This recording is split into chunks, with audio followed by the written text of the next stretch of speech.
We potentially have kind of a fun video for you guys today, and I'll tell you all about these old bankrolls in just a moment.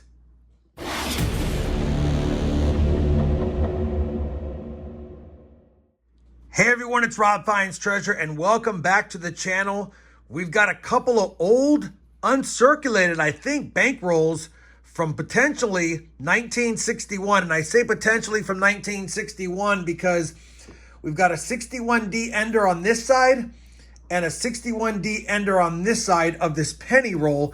And they came from Portland. One of my subscribers in Portland has a good relationship with one of his bankers, and they gave him a couple of old rolls that a customer had brought in. Now, I thought about originally doing a search on this bankroll right here. If both sides are 61D, it's probably a full roll of 61Ds.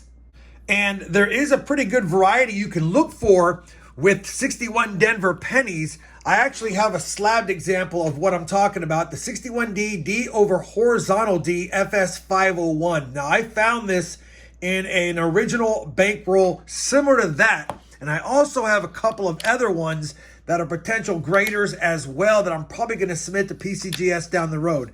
But because I already have one, and I have a couple, and I don't have any 61 Denver penny rolls in my inventory, I think I'm going to keep this one for myself. So, probably not going to hunt that today unless we find nothing in here. I thought since they came together, and that's a full roll of 61Ds, that this is probably a full roll of 61D Jefferson nickels as well, because we do have a Denver mint mark on this side, but when I checked the other side, we do not have a Denver mint mark. So I don't think this is a full roll of 61Ds, and I would imagine if it came with this and the wrapper's similar, this might be 1961 and earlier on this nickel roll. So I think what we'll do is we'll kick off the video hunting this.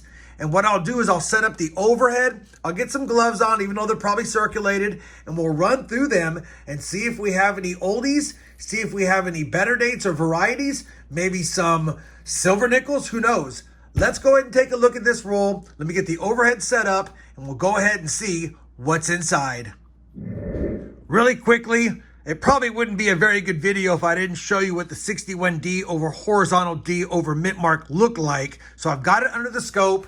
And here it is. You can clearly see that there's a little notch right here in front of the D for Denver. And that's because there was another mint mark that was put on incorrectly. And then they put the correct one on, but they left a little bit of that tab showing. So that's what the 61D over horizontal D mint mark looks like. Just wanted to show you guys that. That way I didn't feel like I didn't do any educational stuff in this video as well. Now, let's get the overhead set up and see what's inside of this roll. All right, we have got this nickel roll. We'll take a quick look at it before I start cracking into it. $2 in nickels, U.S. National Bank, Portland, Oregon. And yeah, hopefully it is from 1961 and earlier. If that's the case, we should see some nicer nickels in here from the late 50s and early 60s. I don't know if it's, maybe it's even later. Maybe it could be from the 70s. But either way, we have two older enders, and they appear to be in circulated condition. Let's go ahead and crack into it and see what we got. It'd be nice to get some silver because it is, if it is from 1961, silver was still out there in coinage, so no one was really pulling it out unless they're putting it in an album. Man, that paper is frail. All right, here we go. You can tell it's been in the wrapper for... Sorry, everyone, I had to stop the video. We had somebody's personal information in there with their address on there, and I'm sure it's a long time ago and it probably doesn't even matter, but I didn't want to have their information out there. Let's pick up where we left off. I was trying to say you can tell that they have been in here a long time because they all have kind of a dullish gray patina to them. They all look the exact same. I don't see any silver war nickels at first glance, but I'm not even sure I could tell war nickels of how they would look if they're in a roll like this for this many years. Let's pray there's different dates. We're going to go right through them through the camera, and if they are different dates, anything that could be a variety we'll do afterwards. I'll just set them aside. I'm probably going to try to keep this wrapper the best I can, but let's just get right into it. I'm going to zoom in just a smidgen here, and here we go. The end coin. Okay, it's a 72 Denver. So we know it's at least from 1972 now. We've got a 71 Denver, really nice shape. A 1970 San Francisco. None of these are going to have full steps, most likely. Whoops. We've got a 1964 Denver.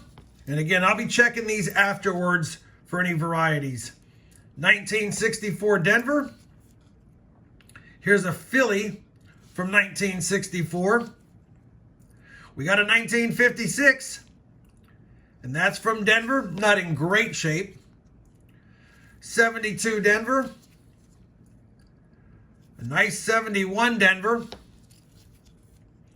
Here's another Philly. Nope, 1970S. Said Philly because there was no mint mark, but it's a nice 70S, and again, no steps. A 64 Denver. A 1964 Denver. So the oldest so far is 1956, and the newest is 71 Denver. So that's the range so far. Another nice 1970S.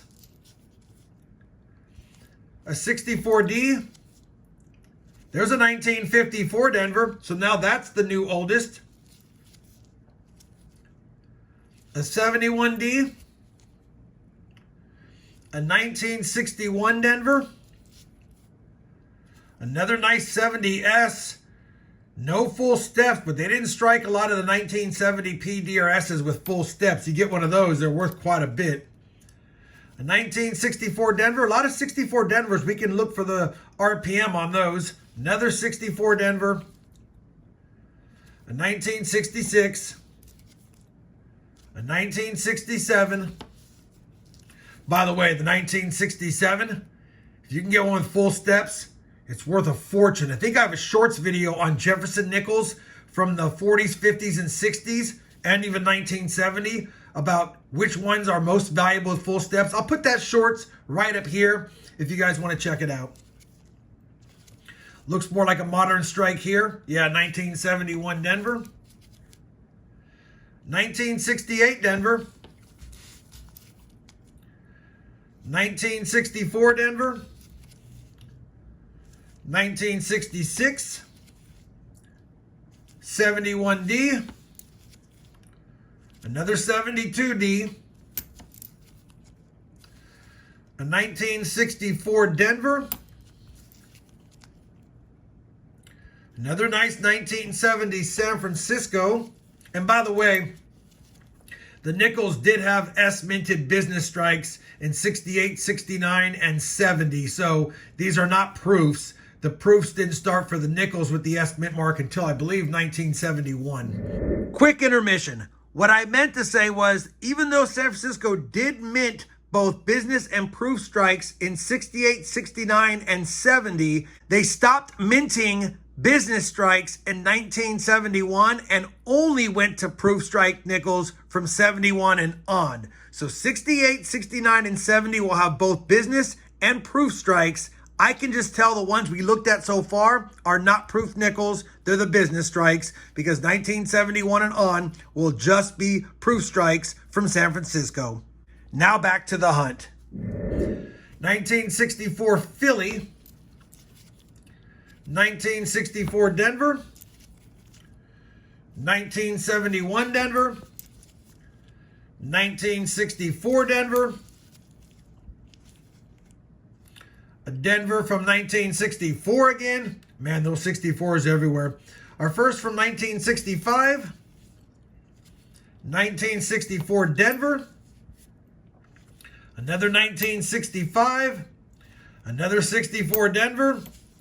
And our first from 1962, and that was the end coin, and it's a Denver. So really nothing fantastic in that roll. No really oldies, just 1954. Denver's the oldest with a 56 Denver, and it looks like the roll was from 1972. So unfortunately, this wasn't a 61 Denver roll. That's probably why there's no silver in it. But we do have some nice older Jefferson nickels. What I'm going to do now is go off camera, scope them all, let you know if I find any RPMs or any varieties, and bring you back and tell you what I was looking for and if we found anything. All right, we have finished going through all of the nickels. 1972, 71, 70. This is the nicest 71 Denver and the nicest 1970S. No full steps on any of the coins here. 68 Denver, 67, 66, 65, 64 Ds, 64 Ps, 62, 61, and then of course the 56 Denver and the 54 Denver. I checked for all of the varieties you can look for, especially the 1954 D RPM, as well as the 64 D RPM. Since we had the most of these, I wanted to show you the 64 Denver RPM. It does have some value, and since we see a lot of 64 Ds in our current rolls, this is what it is. It's the FS 501 D over D South. And if you look at it, you can see it has extra thickness at the bottom. You have a little notch from the D in the inside and a little poking out kind of a serif right here as well, because the D was lower originally on that coin. So we looked for them all. Unfortunately, no RPMs, no full steps, and none of these, even though they're in pretty nice shape, none of these are really upgraders for my albums. I have found nicer ones in recent hunts, of course, because I've hunted so many nickels. Unfortunately, the roll wasn't as old as we thought, but it's still a 53-year-old coin roll. And because it didn't come from 1961, it makes me wonder if there's only 61s in here or not, or if just coincidentally we happen to have two N coins that are both 1961. Man. Let me know if you guys think I should crack it open. I hate cracking it open because, like I said, I don't have a 61D original roll.